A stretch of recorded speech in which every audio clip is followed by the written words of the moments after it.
Well, good morning, everybody. I hope everybody's having a nice Saturday morning. It's very cold outside today in Nashville.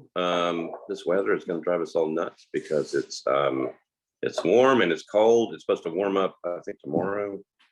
It's supposed to be 60, somewhere in the 60s sometime this week, and it's supposed to get cold again. So I'm sure it's playing havoc. Everybody's getting colds. CJ Sintel is our guest today, CEO of the Nashville Food Project. Welcome, CJ. How you doing? I'm doing all right. Thank you for having me. Good. As most people who are joining us know, I usually ask a very irrelevant question at the beginning. I usually ask, particularly I like to ask kind of the decorations that are behind your head. So it looks like a lot of plants. Are you into plants? What are you doing with all that? Yes, we are into plants at the Food Project. We Okay, are. good. And we have throughout our office, we have these wonderful, beautiful prints. And these is a little set from a printer called the Far Woods. And they say plants heal and plants are family and plants take care of us. And I think we can all agree to that. Okay. Well, I really like the fact that you have a lot of those things behind your head. That's great. And are you in your office? I assume that's where you are right now. Yes, that's where I'm at. Okay. All right. And well, I was going to start asking you questions at the Nashville Food Project, but I'm supposed to wait because we don't have everybody on yet. So I was asking you before, baseball, football fan. Obviously, the Super Bowl is tomorrow. Super Bowl is tomorrow. Yes. Can you tell me who is going to win based upon your insight? I cannot. It's totally opaque to me, the future. Do you have a favorite for tomorrow's game? I don't. I was really hoping the Titans was going to be in it, and I've sort of tuned out after that. All right. Well, I did see. I got to go to the game, the Titans and the Bengals game, and you did. Joe Burrows took quite a beating from the Titans defensive front and the entire defense. He got sacked. Officially 9 times, but really 11 times. I was very impressed that he was still walking after the game. So I wouldn't put anything past the Bengals. I know that's a lot of excitement. Okay. So we'll see what happens. We'll see. Okay, good. You should watch the Super Bowl just for the commercials. You know, that's I will. Yeah, okay. All right, we'll compare notes after that. How about that? Okay. Well, it is time for us to start. Welcome, everybody, again. CJ Sintel is our guest today. He is the CEO of the Nashville Food Project, and we are ready to get started. It was an interesting week. We have a lot of stuff going on at the council next week, so pay attention. There's a lot of, I just have seen that there's a lot of discussion that's going to be held by at least one of our committees about homelessness, particularly outdoor homelessness. So that's on Monday, and we'll see what happens after that. So CJ, the first question I always ask any of my guests is, tell me a little bit about yourself. Where are you from? You know, what have you been doing all your life? And how did you end up becoming the CEO at the Nashville Food Project? Sure. Well, I like to say that I was born on a nut farm in North Louisiana. I was born on a pecan orchard. Okay, wait a minute. So you said a nut farm, so I just wanted to clarify what that was. Yeah. Okay. Yes. All right, go. So it's a pecans? Is that what it was? Pecans, that's right. That my grandfather planted in the 30s. And so I've got farmers on both sides of my family. And sort of cattle and nuts on one side, and traditional sort of row crop farming on the other. I came to Nashville when I was about 3 or 4. My dad went to Vanderbilt. He's a psychologist. And so grew up, spent about 12 years here as a kid, moved back to Louisiana, and later on came back to Nashville to go to graduate school myself at Vanderbilt.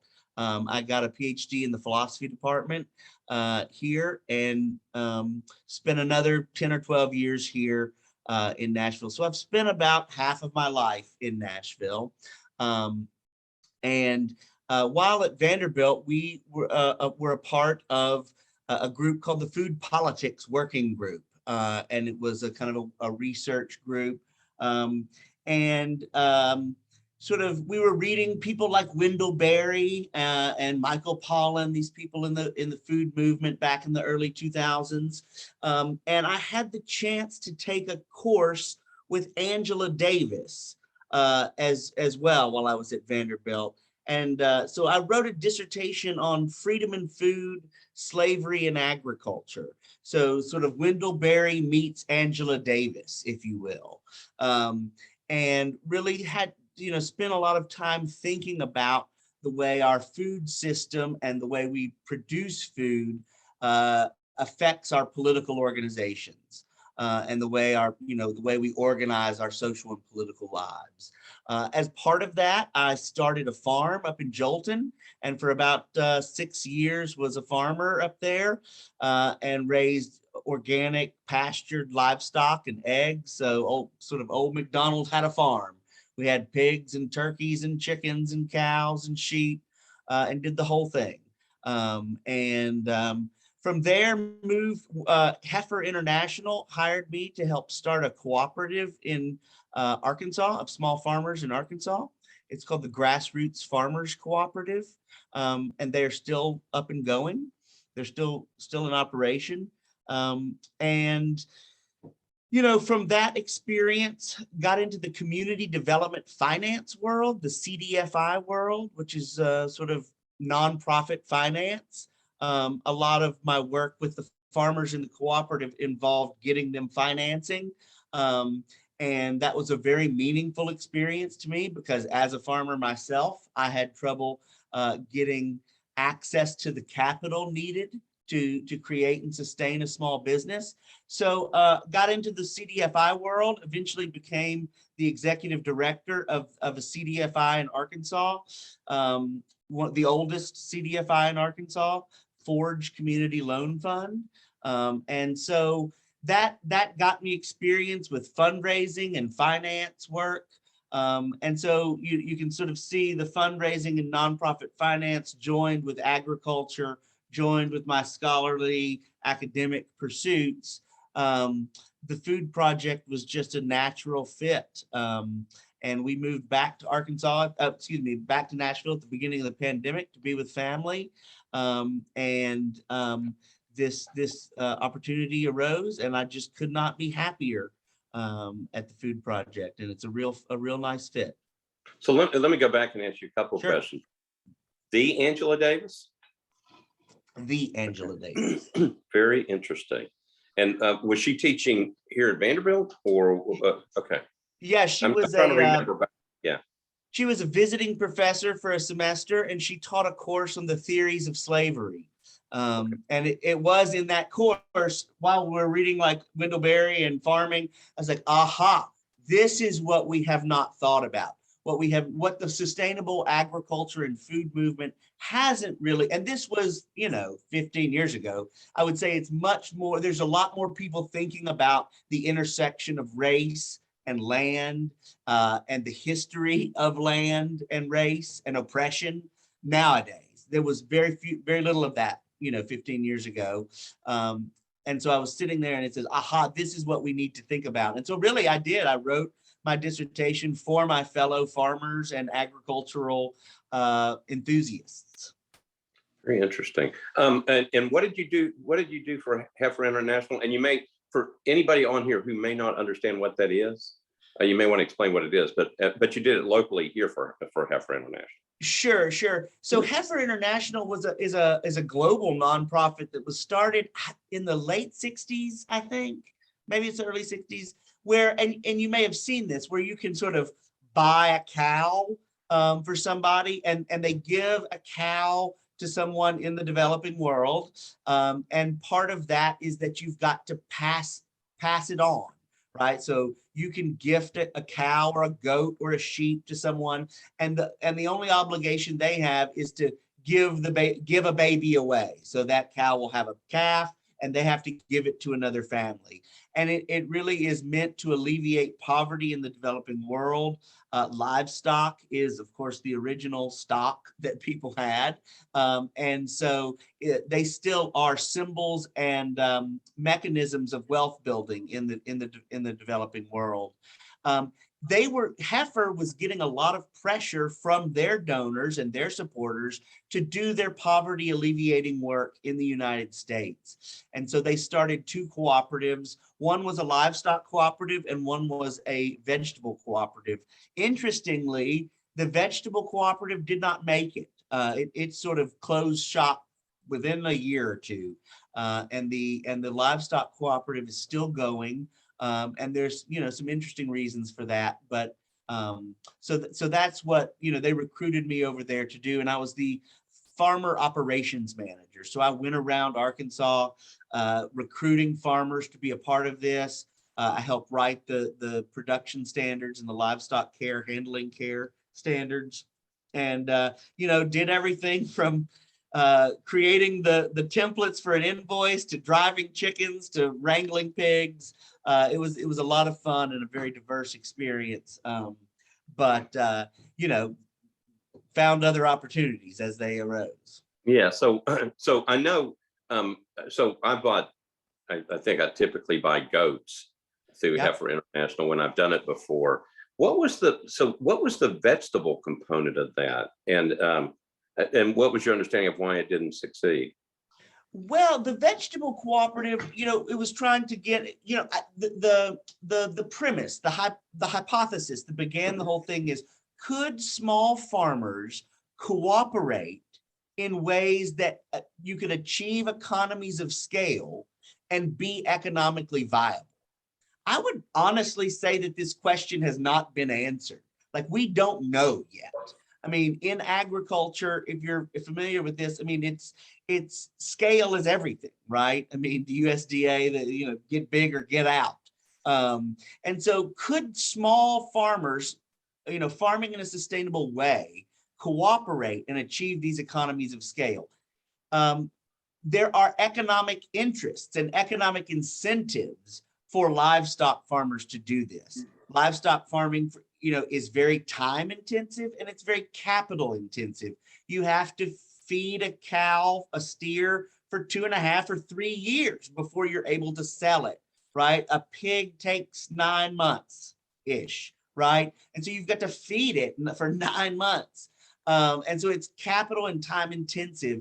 And so there's incentives, there's common interests for farmers to cooperate in getting the grain, in buying the animals, in transporting the animals, in buying the infrastructure.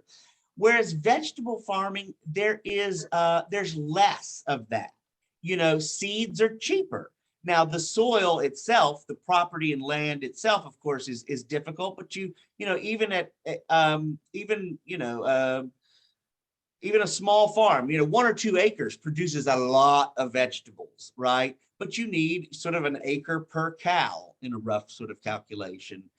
So the economic incentives to cooperate aren't as strong for vegetable farmers. The standards can be wildly different, right? Even in the natural sustainable space, you've got organic, you've got biodynamic, you've got, all kind, non-GMO. There's a lot more differences and subtleties in the vegetable space. So the forces that sort of hold the farmers together weren't as strong, and it sort of quickly fell apart.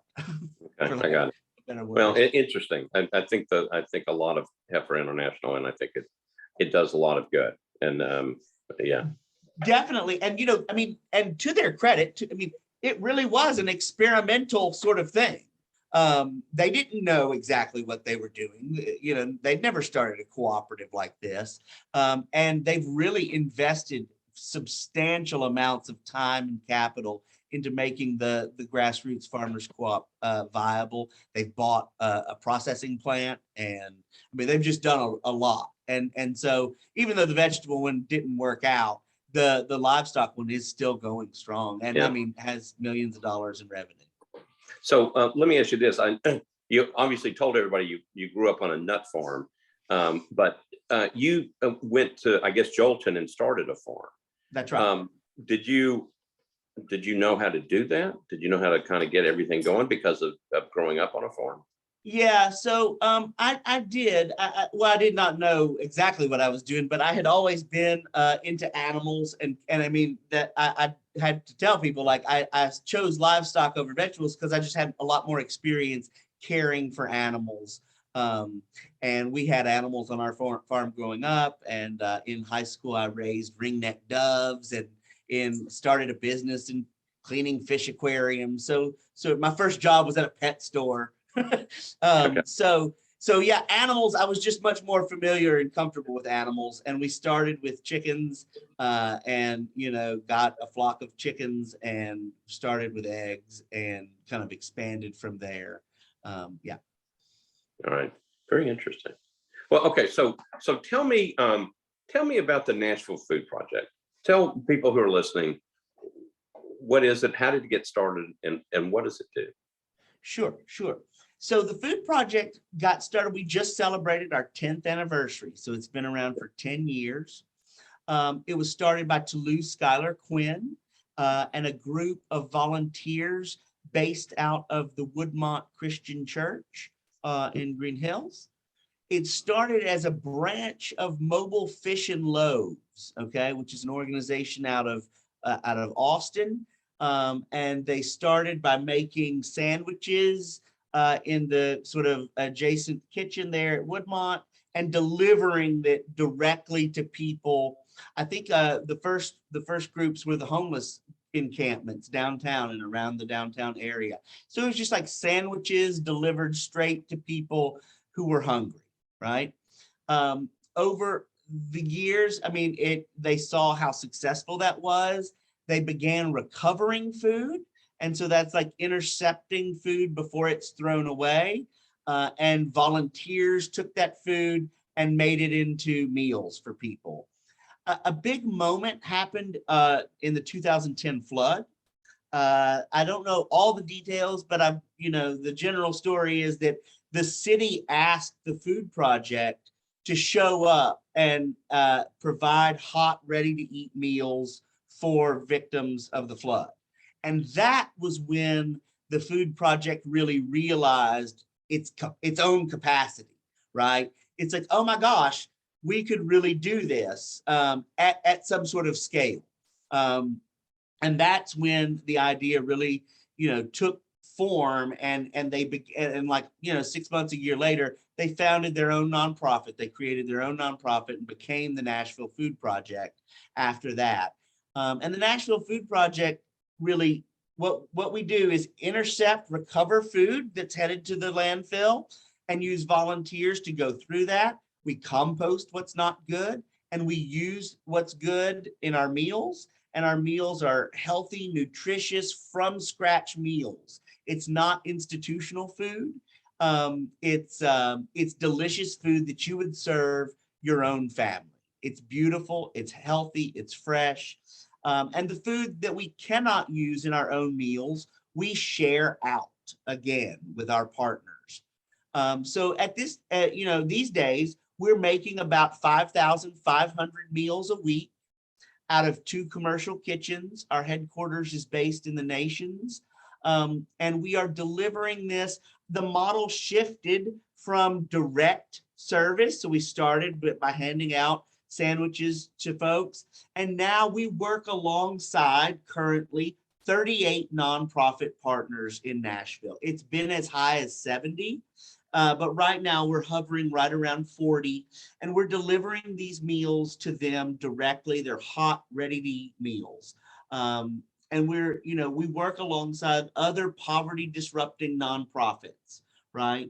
And so our food is a tool that other organizations use in their programming, in their mission.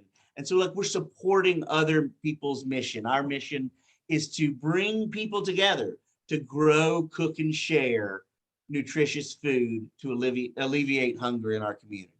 Okay, so tell me how do you redirect food that's headed to the landfill? Where do you get the food? I'm guessing grocery stores, but do you get them from restaurants as well? How does that work? Yeah, it's mostly grocery stores. We have partnerships, for example, with Whole Foods and with Costco. And we have somebody on our staff, David Freese, who drives around in the food project truck 5 days a week.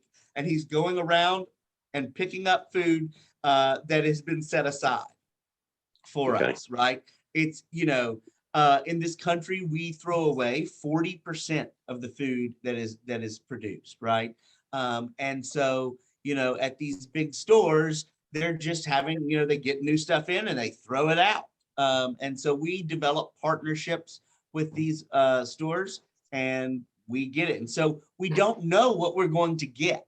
I think that's like one of the most interesting things about our kitchens is that we don't know the food that is coming in. And so our chefs sort of have to take it's like Chopped, right? The show Chopped. They have to take what is that's coming in the door and take what we have and come up with the menu. And we're doing that sort of on a weekly basis. In the summer, it's a little bit easier because we're getting lots of fresh produce from our own gardens. And we have relationships with lots of local farms. We have a local farm investment program where we're buying food from local farmers and using that in our meals as well. And I should say, our meals program is how we got started, and it's how a lot of people know us. But we also steward 2 community gardens, one at the Magruder Community Center in North Nashville, and we are on about 10 acres at the newest Metro Park, Mill Ridge in South Nashville. And we actually have a 3rd garden off Haywood Lane. But the one at Mill Ridge is where our production gardens are now. And a lot of that food comes from that garden into our kitchens. All right. Do you get any food from restaurants? Anything that they don't use, do they give it to you or? We typically don't get food that's already prepared, right? Okay. Already prepared food is better delivered to places that are ready to eat it, right? So we're making the food, the meals from scratch. We do sometimes get it, but we reshare that out. I mean, so our function is to cook, grow, cook, and share. And we take that sharing part very seriously. So if food comes in like that from a restaurant, or more typically it's from a catering company, we have partners that we call and we deliver that pretty much. Okay, I got that. All right, so who are these chefs? Do they work for the Nashville Food Project? Or do sometimes you get volunteer chefs that come in? Yeah, that's a great question. Our executive chef, Bianca Morton, is our top chef here, and she has a team of probably 15 people, professional culinary folks that work in our kitchens. That is a little bit of a new situation. The pandemic really changed that. Before the pandemic, volunteers did most of the cooking, and our staff really just coordinated volunteers. When COVID hit, we had to keep our services going. Back in the beginning when we didn't know what was going on, we just had to sort of create a bubble in our kitchens and hire professional culinary folks. So now our staffing is a little bit different.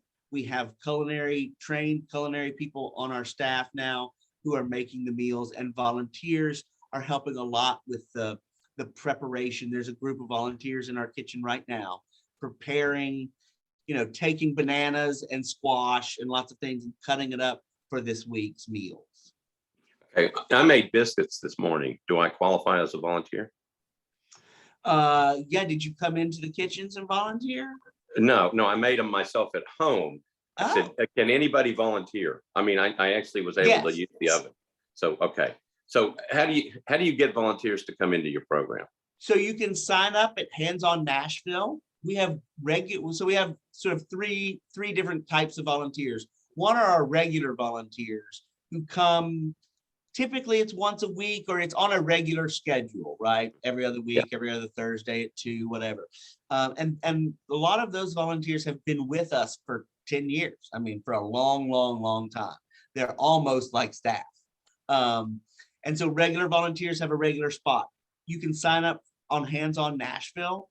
for our other slots. You can also, if you work for a company, we have lots of groups, right, that come through. So we can do group volunteer activities, both in our kitchens and in our gardens.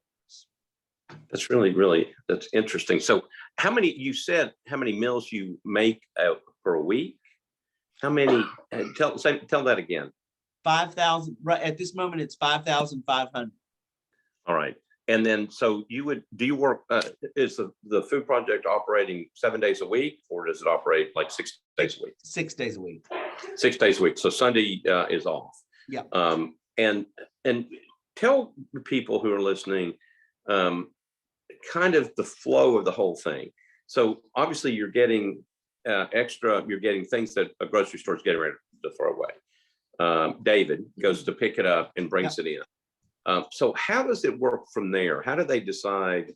They then have the stuff in front of them. How do they decide what they're going to make? And then how do they do it? And then how do they distribute it out? Yeah. So, I mean, the food comes in and, so for example, we'll get boxes and boxes of grapes, right? And volunteers will take those grapes and go through them, wash them, prepare them. A lot of our meals are serving seniors and children. So they'll cut the grapes up into an appropriate size and take bananas and apples and make a fruit salad, for example, right? And these go out with our meals. All of the meals are sort of well-rounded. Then also you can imagine from Costco, we're getting sort of these, those pre-made, the things that they make there, like the rolls and the sandwiches and stuff like that, that don't fit into our sort of nutritional culinary aesthetic, if you will.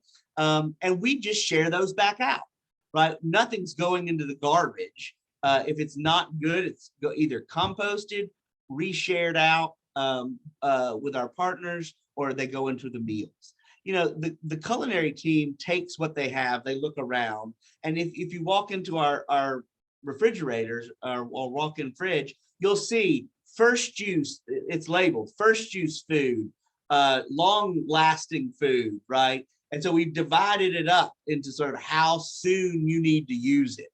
And they take that, and we do end up having to buy certain things, like the carbs, rice, pasta, things like that. Oil, we're always in need of cooking oils. We also, a lot of our protein, this is a pretty interesting thing. A lot of our meat and our protein comes from, I think it's just called the Meat Conference. It's held in Nashville every other year. And it's like an industry-wide meat conference, for lack of a better word. And you would be shocked, but at the end of this trade show, all of that meat is thrown away. Thousands and thousands of pounds. We got 22 pallets of meat from the last meat conference, and that lasts us for about a year. And so like that's a major food recovery effort. And we're really, COVID disrupted that trade show. So we're running low on our proteins, but we're working on it. We've got other partners.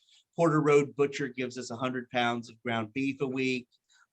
Tennessee Grass Fed. We've got some good partners with some local butchers and meat farmers. So, that's how it goes. Now, after they make it, so they'll do a menu for the week. This is all based, importantly, on our partnership model that is very intensive, I should say, and intentional. We work with folks to make sure that they have the food that they want and need, right? It's a culturally appropriate food is something we talk about a lot. Some of our partners don't eat pork. Some of our partners are vegetarian. We've tried doing some vegan meals, but that's very difficult.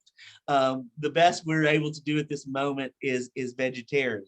But we're trying to tailor our meals to the needs of the community we're serving.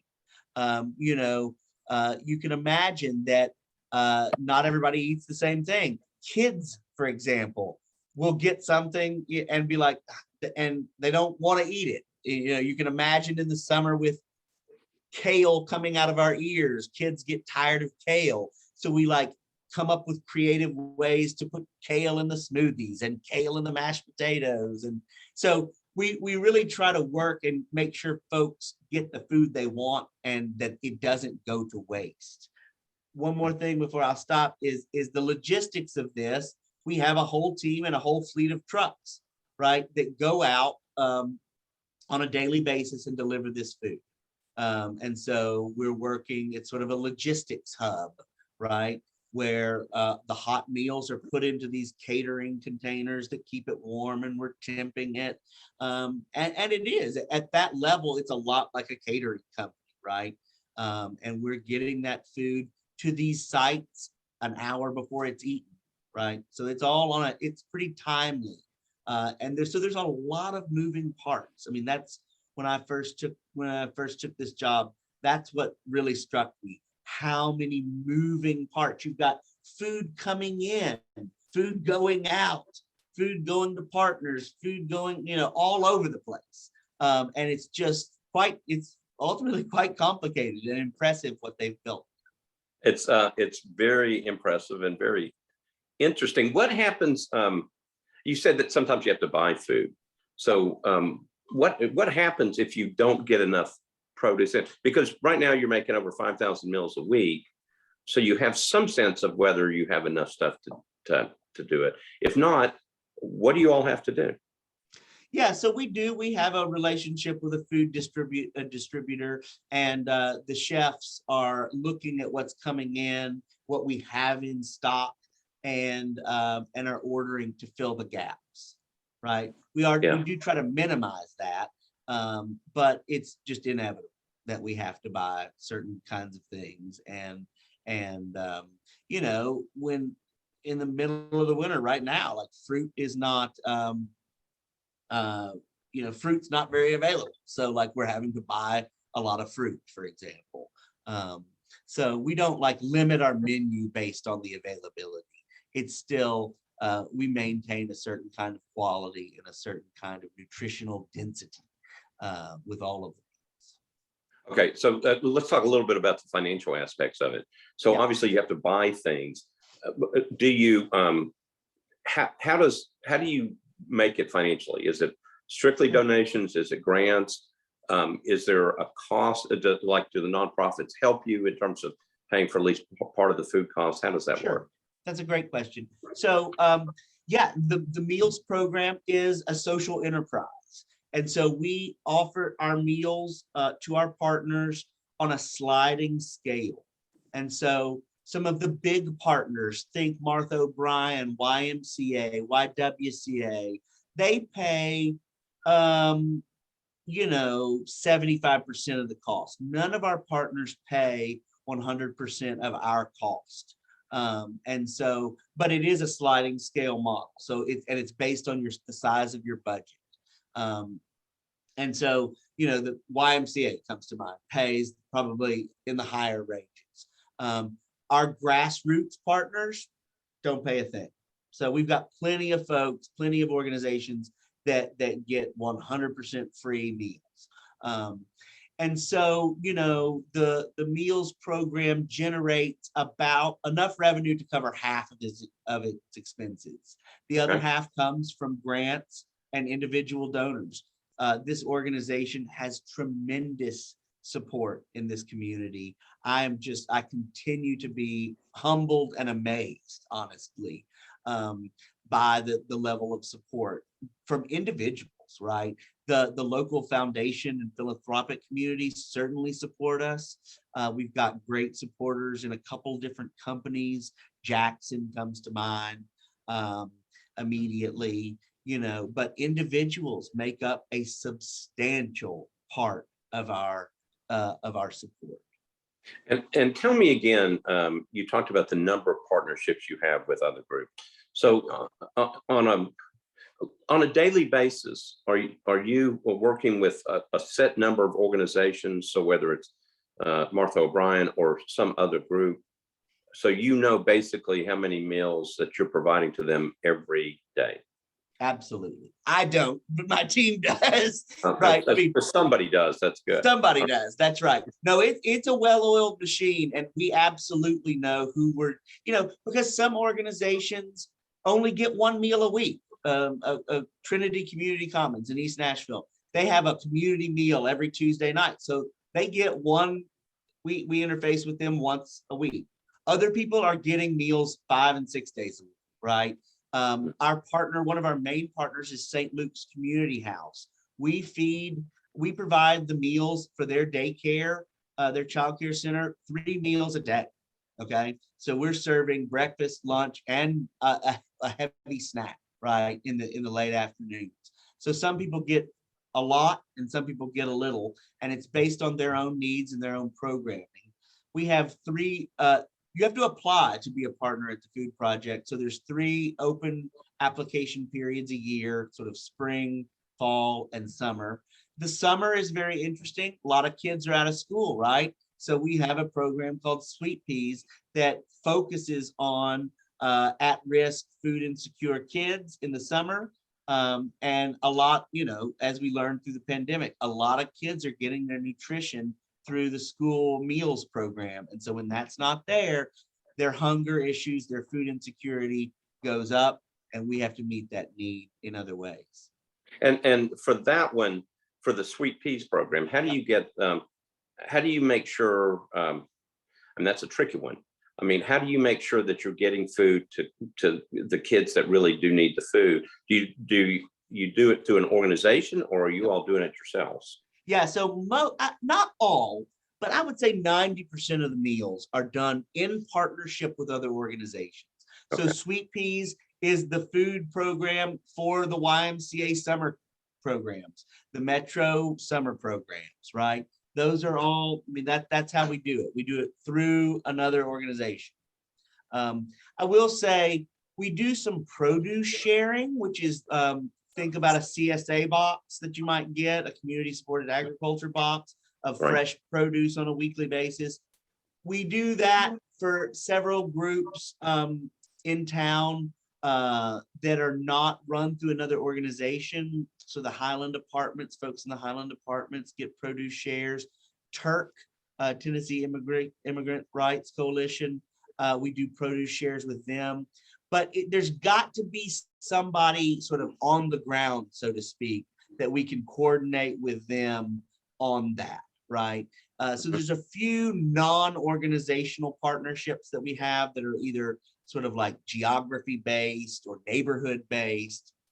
But again, there's got to be somebody there to help us coordinate that. Okay, so let me ask you about the application process. So if there's a group out there that wants to be a part of this amazing program, you have the application process. It's like 3 times a year where it opens up and people can apply. And then how does that work? And so you'll apply. It's not a very long application, but it begins it sort of says what you might need, how often you might need it, any dietary restrictions. And then Grace Biggs, our director of food access, will probably come out and meet with you personally. This is very much a relationship-based organization, and we want to develop that relationship and be very intentional about it. And so she'll go out and visit you and meet you in person, see your facility, understand the logistics involved. And if it's a good fit, we'll begin sort of designing designing the meals that might go into your program. And so it's not a rigorous process or competitive. We really are trying to match what we have to offer with the organizations that it will be a good fit, right? And sometimes, we'll start meals. I know we did this year with an organization. The meals weren't very, how to say this, this was a New American community in South Nashville. And in all honesty, the feedback was they just didn't trust food not prepared by them. And so we switched from prepared meals to more of a produce sharing model where we took fresh produce that they prepared, and they love that. And so we're adaptable, we're nimble. Somebody in the chat said it earlier. This organization is very scrappy, and is able to turn and adapt itself to new situations. And that's really part of the DNA of this organization, and what some of the gifts that Toulouse gave it is like a scrappiness, a grittiness, and an ability to turn and adjust if something's not working. And so that's a great example of that. How many staff do you all have doing all this stuff? There's 27 staff at this point. Okay. Yep. All right. So you got 27 people trying to pull this off, and you have volunteers that come in hopefully every day to kind of help you do all this. I don't know the precise number of volunteers a week, but it's between 50 and 100. And then sometimes we get big groups like a week, right, coming through here. There's a lot of volunteers. I mean, they're the beating heart of this. They have been from the beginning. And when do people get their start? I mean, because you're providing breakfast to some of these groups. To some of these groups, yeah. Yeah. What time do you all start? Our kitchens start very early, 6 o'clock in the morning, and the first trucks are going out, short 8 o'clock, for the breakfast sites. Lunch sites go out about 10:30. And that tends to be the last one. So if there's a heavy snack for kids in particular, that goes out with the lunches. Okay. Do you all do dinner as well? We don't do dinner per se. I mean, I think some of our meals are used for dinners, right, at Trinity Commons, but we're not delivering at the 4 o'clock hour. We're sort of by early afternoon, we're wrapped up and the trucks are headed back. Okay. So there was a question that came in about storage capacity, because you're getting lots of stuff coming in. So do you all have a pretty big facility where you can store everything? So we do have a wonderful, beautiful facility here at on California Avenue in the Nations. It's not huge. And I think this is a really important distinction to think about, because we think about it a lot. The Nashville Food Project is not a food bank. We do not store and hang on to food in the way that a Second Harvest might, and Second Harvest does, right? So we're not a Second Harvest. Banking food is like, getting food and putting it up, right? The one thing we do put up is the meat from the meat conference, right? But that's because it was being thrown away. And we have to pay to store it in one of these like commercial deep freeze type situations. And it's actually logistically complicated. And we've actually had recently conversations about how much meat and protein do we want on hand? And we'd like ideally to keep 3 months or less on hand. So we don't want to bank food. We want the food to come in and go out to people who need it as quickly as possible, right? And so that's our philosophy. And so we're different from Second Harvest. We're not like in competition. We just do different things. At Second Harvest, you get a box of food, including dry goods and other things that you prepare at home. The meals that we make are hot, ready-to-eat meals. And the produce we share is a little bit more like that, but it's coming in and going right back out. We're not like storing it. And so storage is an issue. And for that reason, it's got to be in and out pretty quickly. Yeah. Do you all partner with Second Harvest at all? Or are you basically kind of different? No, I mean, we're different, but we are partners. We do buy, Second Harvest does have a program where I think we get a lot of chicken from them, for example, right? You can go on and buy food from Second Harvest. It's at a very reduced cost. It's not retail cost at all. So we do the food that they have available. If this is a great example, before buying it from a distributor, like straight, purchase of food, we check to see if Second Harvest has it, right? And so we'll get it from Second Harvest first, and to put in the meals. And yeah, we do consider ourselves partners with them. They helped us get the relationship at Costco to help, recover food from Costco because they couldn't handle any more than what they were doing. So yeah, we do work closely with them, but we do different things. Right. If people want to donate, can they donate food to you all? I'm not talking about baking stuff and bringing it, but if somebody goes, you know what, I want to go buy a bunch of chicken at the store and donate it. Can you do that? Or is that accepted through you all? Yes, we will accept it. You know, we encourage you to reach out ahead of time, and to make sure it's something we need. So like something like chicken, yes, we would need that. Oils, we need that. Chocolate chips is another thing that like we need, because we make trail mix for kids and stuff that has a little bit of chocolate in it. So yeah, reach out to us. You can email us at info@thenashvillefoodproject.org, and we will get you to the right person. Okay. I will also, one sort of similar thing, for all of our new, you know, Nashville received some of the people from Afghanistan, right? We created Afghan food boxes with culturally appropriate food to welcome our new citizens, and our new city members here. And so we did buy some of that, and we had partners in town that went out and got, you know, specific spices, for example. And so sometimes we do unique things like that, and we always need help from the community to do that. Okay. Let's see. We have about 10 minutes left. Just a couple of random questions as we get to the end. So this is just for my benefit. Have you ever been to the meat conference before as a guest? No, I have not. I want to go though. I mean, it sounds interesting. Well, so I once went to the candy convention in Chicago, and I probably could have moved in there and lived there for a while. So I just wonder, because you got to try all the different snacks and different things like that. Anything that was new that was coming up. So I just wonder if the meat conference is the same way. I mean, I've seen the pallets of meat that we've gotten from them, but they have not had a meat conference since I started. But I mean, you get everything. You get duck, you get lamb, you get bacon. I mean, right? I mean, there's some like your standard stuff, and then there's some pretty wild stuff in there as well. Right.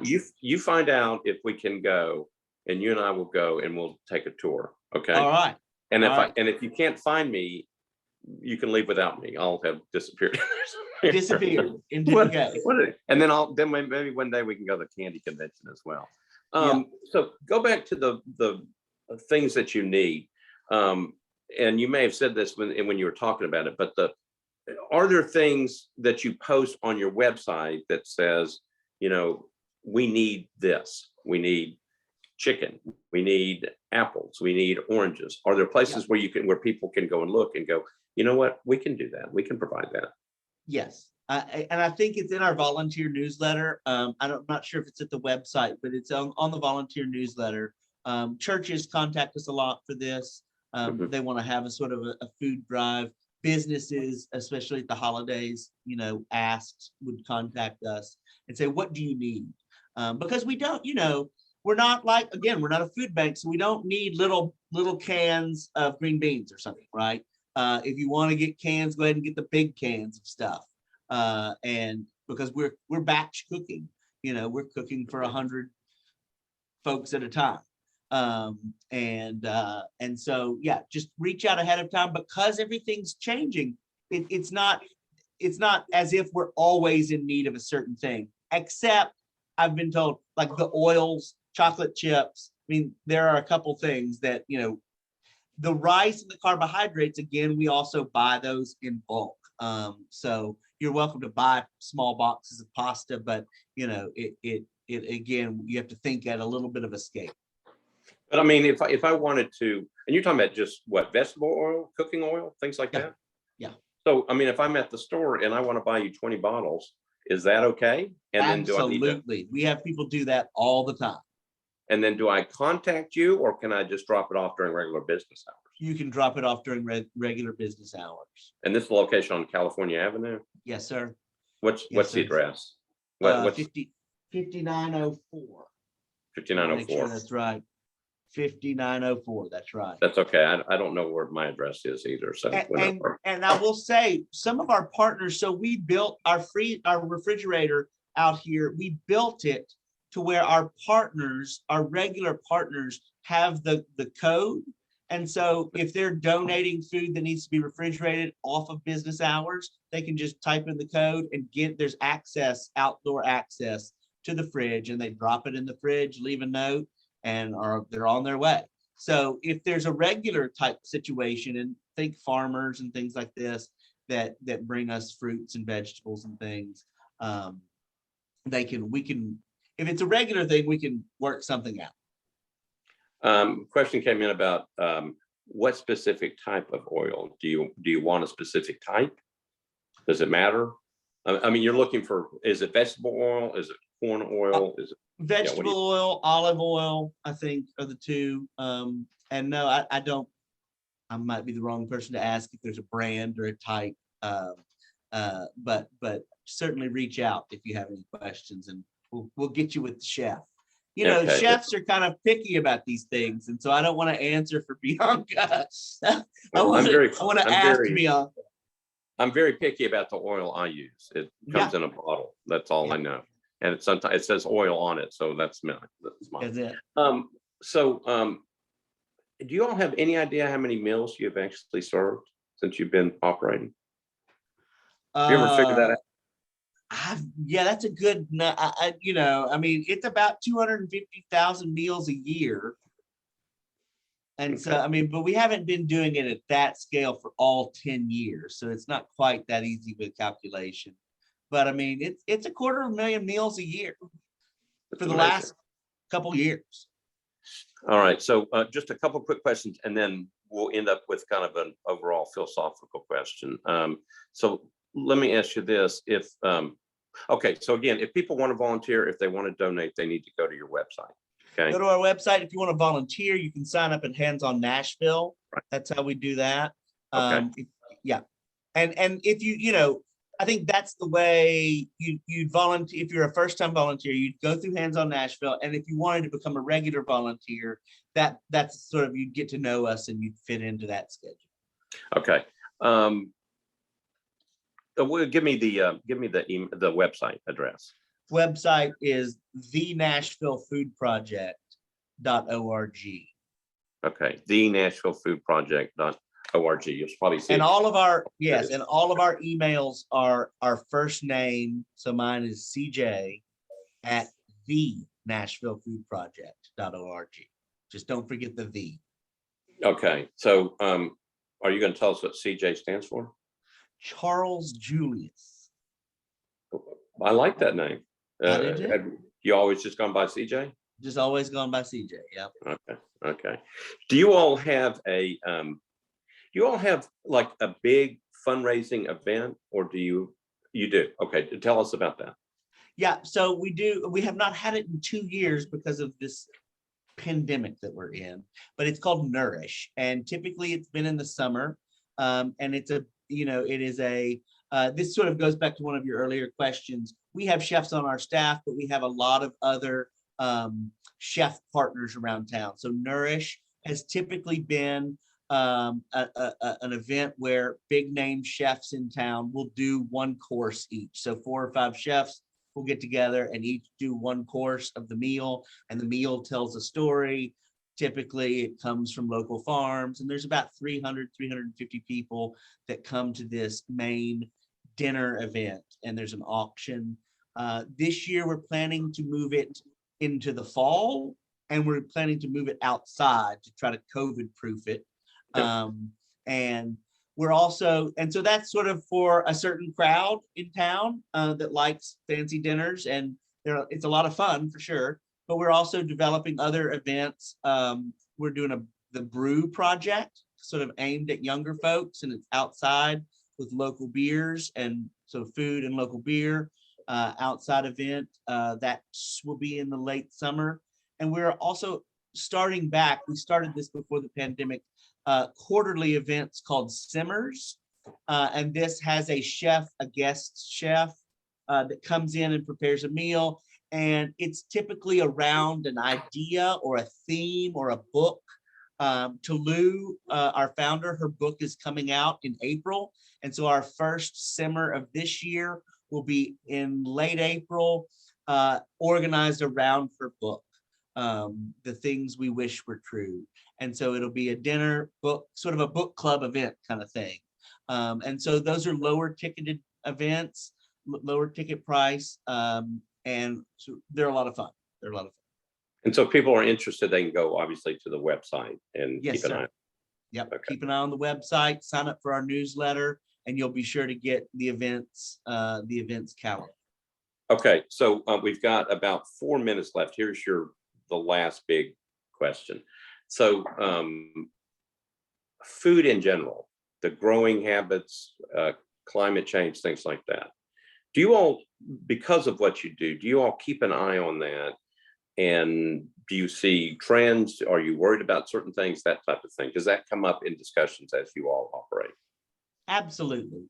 I mean, I would say this, that we have these programs that are trying to alleviate food insecurity in the present, acute food insecurity.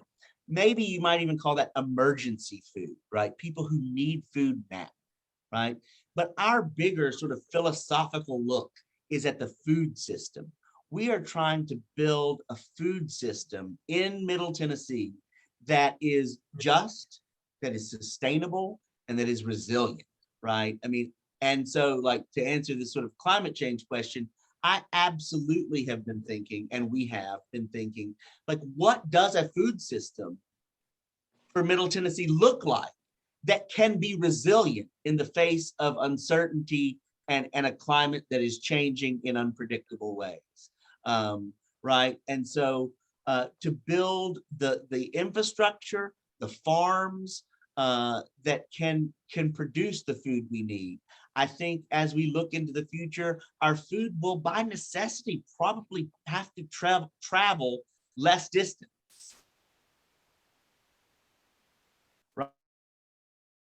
Right? But we could build a system sort of more regionally that might produce 60 or 70% of what we need.